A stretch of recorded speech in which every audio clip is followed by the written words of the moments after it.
Hello नमस्कार आदाब दोस्तों, सत श्री अकाल। मैं हूं स्नेहा और आप देख रहे हैं साम टीवी के सेक्स सुखी जीवन का मंत्र। इस खास शो में आप सभी का मैं स्वागत करती हूं। दोस्तों, हमें जब भी कोई मेडिकल इमरजेंसी आती है ना, तो हम हमारी ये सारी चीज़ें जाके, हमें जो कुछ भी परेशानी हो रही है, हमारी तबीयत खराब है, हम ये सब जाके हमारे दोस्तों को, परिवारजनों को बताते हैं। लेकिन जब हमें सेक्स से जुड़ी कोई परेशानी सताती है तो हम क्या करते हैं?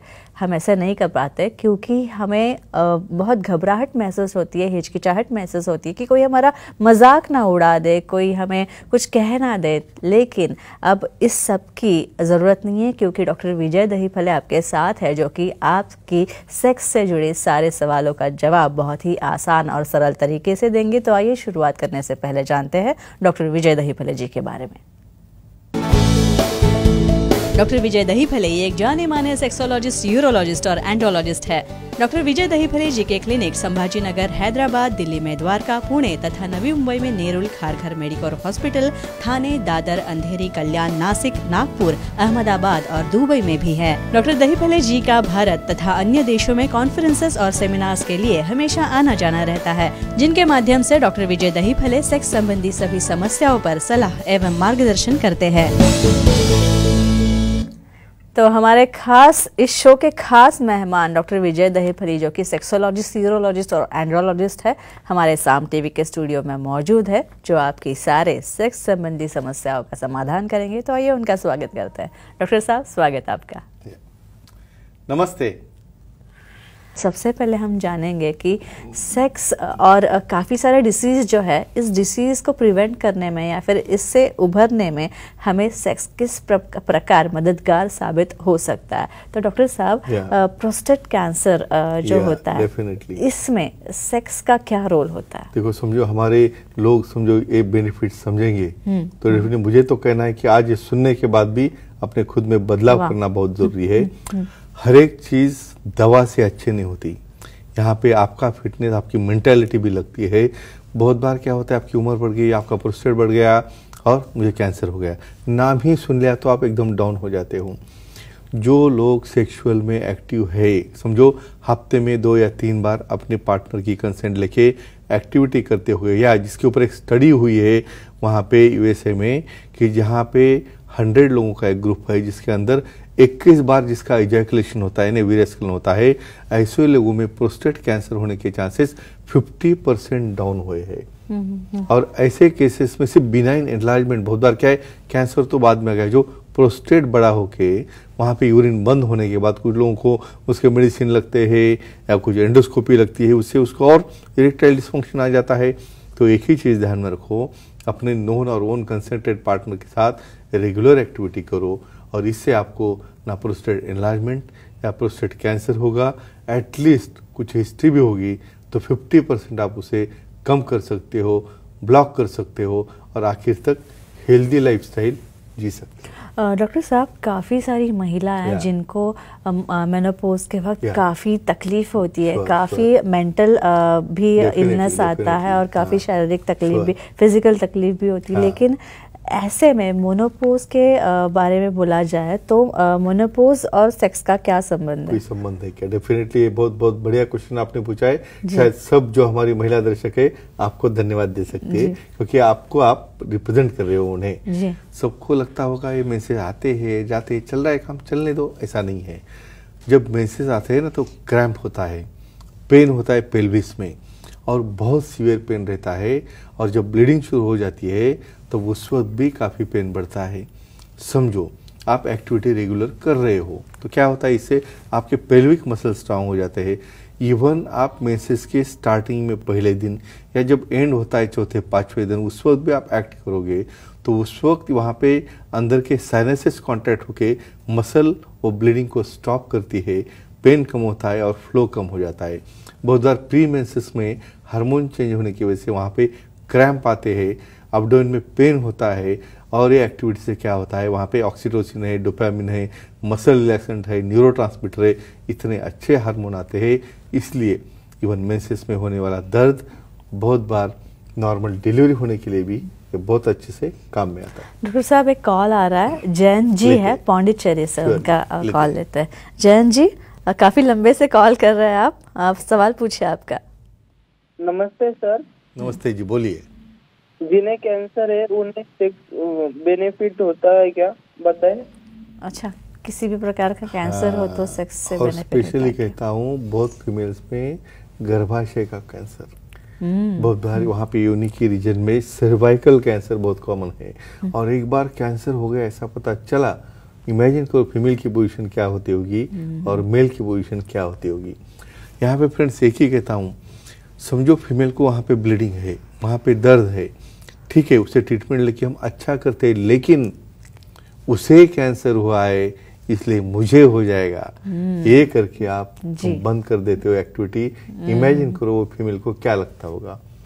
और वो पोजीशन में वहाँ पे आप अल्टरनेटिव ढूंढते हो, और ये पोजीशन में जहाँ उसको रियल ज़रूरत है एक मेंटल सपोर्ट की, एक फिजिकल सपोर्ट की, कतई तुम एक्टिविटी करने से सामने वाले का कैंसर आपको नहीं होता है। और तुम एक्टिविटी उसके साथ रेगुलर करोगे तो मेंटल है, फिजिकली वो सेटिस्फाई होगी, उसके हार्मोन्स तैयार होंगे, और ये आपका कैंसर का जो फॉलोअप रहता है, जो डेवलपमेंट प्रोग्रेस रहता है, उसे रोकने में काम में आता है। ये सबसे बड़ा मैसेज है। ऐसा ही कैंसर समझो मेल को हो गया तो जी, और फिर उस फीमेल ने उसके नहीं बोल दिया तो इसलिए दोनों के ऊपर आता है। तो फ्रेंड्स ध्यान में रखो, जब भी अपना पार्टनर बीमार हो या किसी को भी कभी भी कुछ हो सकता है, तो उससे दूर न होते हुए उसके साथ रहते, उसका मॉरल सपोर्ट बढ़ा के उसके साथ एक्टिविटी चालू ही रखनी है। भले कैंसर हो या और किसी का डिसीज हो, उसके गाइडलाइंस रहते हैं, वो गाइडलाइंस आपको लेना है अपने विशेषज्ञ के पास से, सेक्सोलॉजी, एंड्रोलॉजी से, उससे उनका रेजिस्टेंस मेंटेन करने में और मानसिक मनोबल बढ़ाने में बहुत काम आता है। डॉक्टर साहब, किडनी स्टोन का काफी लोगों को प्रॉब्लम होता है, पथरी जिसे हम कहते हैं, किडनी की पथरी, तो इसमें कैसे काम आ सकता है? यानी कुछ रोकती है या निकालती है, और कुछ संबंध हो सकता है क्या? कुछ लोगों को जब हम ऐसा बोलते हैं ना, ऐसा फायदा होता है, उनका तो उसका कोई संबंध ही नहीं होता, एंजॉयमेंट है, ऐसा ही एंजॉय कर रहे हैं, ऐसा नहीं रहता है। क्योंकि इसको बनाया है ही इसलिए है कि भाई मैंने तो कहा है इसको टूल बॉक्स है। नाइट्रिक ऑक्साइड जो ब्रेन में तैयार होता है वो रिलैक्सेंट रहता है मसल्स का, स्मूथ मसल्स का, यानी इसका सिर्फ सप्लाई लिंक का बढ़ाने में ही रिलैक्सेशन नहीं है, हर चीज़ को रिलैक्स करेगा। यूरेटर है, जो मूत्र वाहिनी है, वहाँ पे 4 से 6 ml के जो स्टोन रहते हैं स्मॉल, वो पास आउट होने में या एक्सपेल करने में उसे मदद होती है। तो डेफिनेटली एक्टिविटी से किडनी स्टोन प्रिवेंट करना, या छोटा स्टोन होगा तो उसका पास आउट करना, इसमें डेफिनेटली बहुत अच्छी तरह से हेल्प होती है, मदद होती है मेल और फीमेल दोनों को भी। डॉक्टर साहब, मेरा अगला सवाल भावनात्मक रूप से जुड़ा है कि सेक्स से एक मेल फीमेल या फिर दोनों के बीच में, कपल के बीच में रिलेशनशिप बेस में क्या असर हो सकता है, उनके रिलेशनशिप पे क्या असर हो सकता है? ये इतना बढ़िया सोशल सवाल है। इसकी वजह से समाज में के जो डिवोर्सेस है, अनबन है, इसे रोकने में बहुत बड़ा फायदा होता है, क्योंकि ये आपने नहीं बनाया, ये नेचर ने बनाया है। फ्रेंड्स, यहाँ पे कहता हूँ आपको, देखो आप कहोगे कि बस वही एक्ट करने के बाद ही आप पास में रहोगे, बाद में नहीं रहोगे, तो मैकेनिकल एक्शन तो नहीं भाई एक मशीन आ रही है और कुछ तो भी करके निकल जा रही है, नहीं। यहाँ पे इसलिए sexuality, sensuality, attachment, cuddling, kissing, साथ में बैठना, डिस्कस करना, ये भी एक उसका फोरप्ले का पार्ट है। और देखो हर एक मूवी रहती है, उसका एक एंड रहता है, आखिरपन रहता है। तो उसमें कब मजा आती है, जब स्टार्टिंग से देखोगे तो उल्टा मुंह देखना चालू करोगे ना, यानी पहले एक्ट करने के बाद, भाई तो एक्ट करने के बाद तो भाग जाता है वहां से।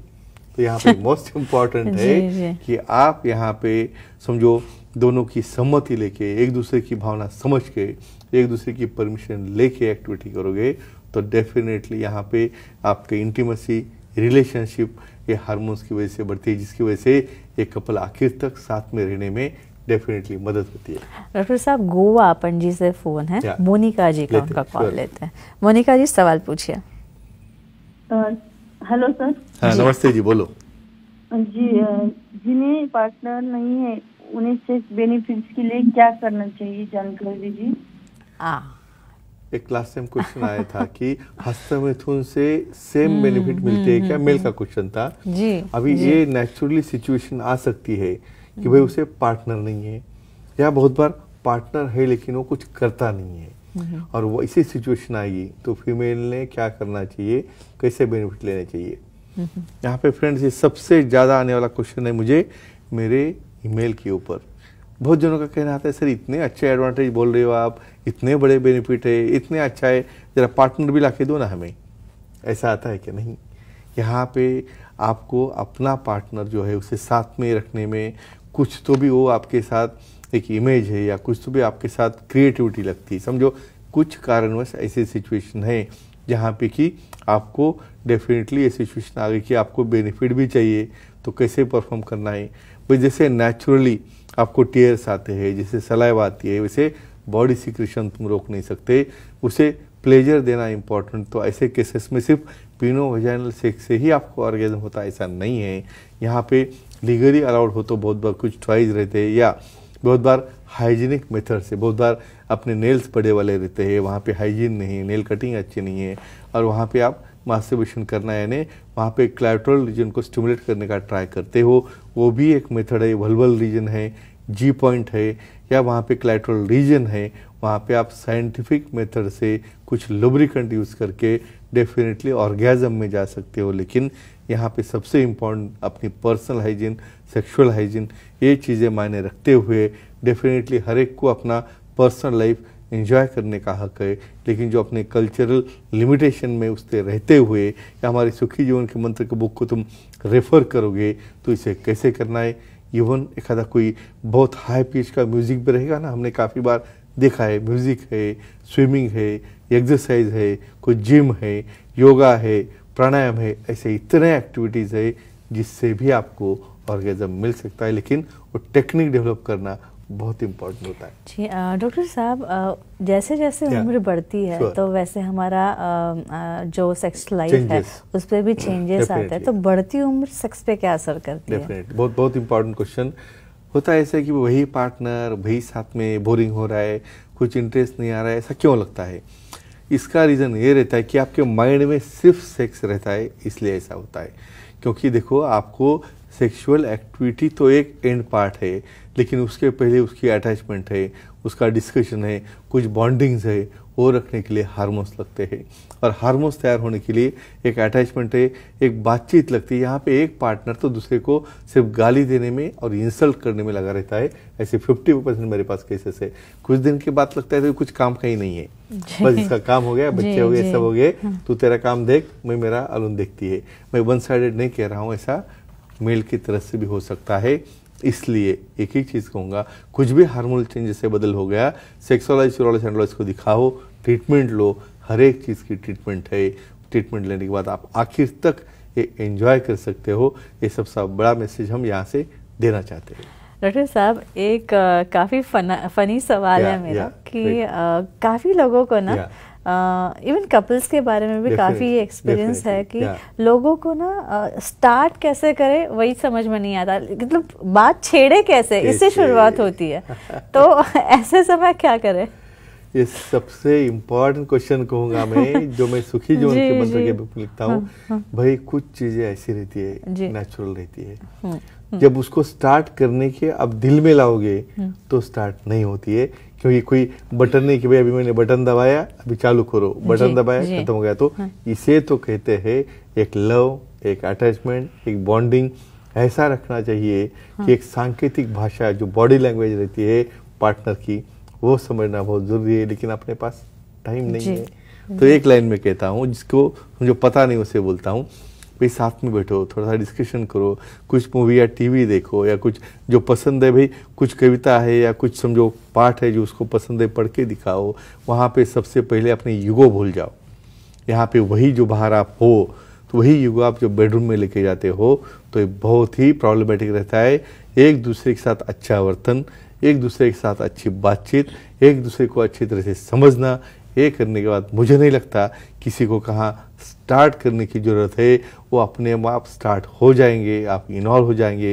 ये मेल और फीमेल दोनों के लिए भी बहुत इम्पोर्टेंट है। इतनी उम्दा जानकारी, बहुत ही अच्छी तरह से आपने सब एक्सप्लेन किया कि जो काफी सारी चीजें हमें पता नहीं थी कि सीमेन का ऐसा भी उपयोग हो सकता है, धातु ऐसे भी कारीगर साबित हो सकता है, और उसके दुष्परिणाम भी हो सकता है कि अगर आपका पार्टनर ओन और नोन ना हो तो। दोस्तों, ये चर्चा काफी अच्छी थी और ये हमारे खास मेहमान थे डॉक्टर विजय दहीफले, जो कि सेक्सोलॉजिस्ट, यूरोलॉजिस्ट, एंड्रोलॉजिस्ट है, जिन्होंने सेक्स समस्या और उसके उपायों पर बहुत ही अच्छी जानकारी दी। लेकिन अगर आपको भी उनसे मिलना है, डॉक्टर साहब से मिलना है, उनकी सलाह मशवरा लेना है, तो आप स्क्रीन पे जो नंबर दिए गए हैं उस पर संपर्क कर सकते हैं। साथ ही सर के सारे सेंटर्स के नाम दिए गए हैं। अंधेरी, दादर, नवी मुंबई में नेरुल, खारघर, ठाणे, कल्याण, नासिक तथा संभाजी नगर, हैदराबाद, नागपुर, दुबई में भी सर के सेंटर्स है। यहाँ पे आप जा सकते हैं, सर की अपॉइंटमेंट ले सकते हैं और आपकी सारी समस्या से आप निजात पा सकते हैं। तथा उनकी वेबसाइट भी है sexologistvijaydahifale.in। इस पे आप जाएंगे तो अपॉइंटमेंट का बटन आपको दिखेगा, वो क्लिक कीजिए और आसानी से आप उनकी अपॉइंटमेंट पा सकते हैं। तो डॉक्टर साहब, अब वक्त हो चला है दोस्तों से, अपने दर्शकों से विदा करने का। लेकिन सबसे पहले आपको धन्यवाद कि आप यहाँ पे आए और बहुत ही अच्छी जानकारी दी। धन्यवाद। नमस्ते। तब दोस्तों को विदा करते, दर्शकों को विदा करते हैं। धन्यवाद। गुड नाइट, शब्बा खैर, अपना ख्याल रखना।